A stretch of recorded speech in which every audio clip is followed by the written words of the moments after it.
My name is Calvin Martin, MD. I'm a physician at SIMEDHealth specializing in urgent care. I know that emergency room visits can be particularly traumatic.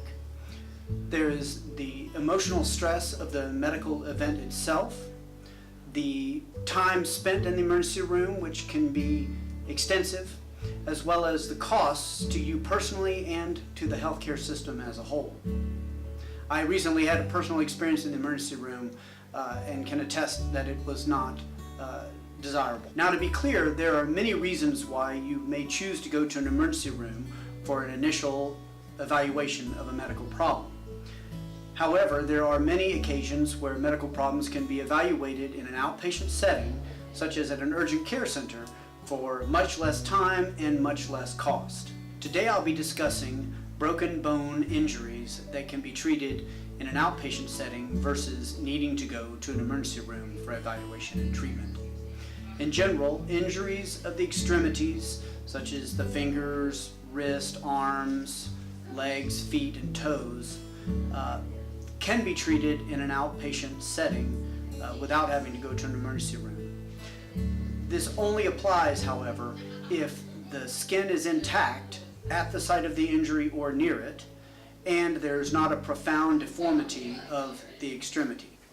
Another way to think about this is if the skin is intact and your bone is not severely deformed and you think it may be broken, you may be able to avoid going to an emergency room and could go to an urgent care center or to an outpatient orthopedic center instead of to an emergency room.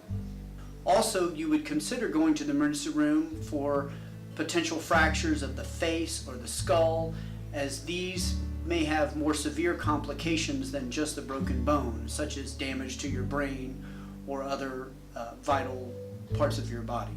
Other reasons to go to the emergency room immediately would be if you have underlying medical conditions that might have predisposed you to a more severe fracture, such as cancer or osteoporosis. So if you experience a slip and fall or other injury and have no break in your skin, the color of your extremity or area looks good, and you have normal sensation, you can likely avoid going to an emergency room to treat your fracture or break, saving you and your family hours of time and likely thousands of dollars. Curious to know about other injuries that might require an emergency room visit? Visit us at simedhealth.com/care for more information, or feel free to leave us a comment below. I'm Dr. Calvin Martin, MD for SIMEDHealth. Thanks so much for watching.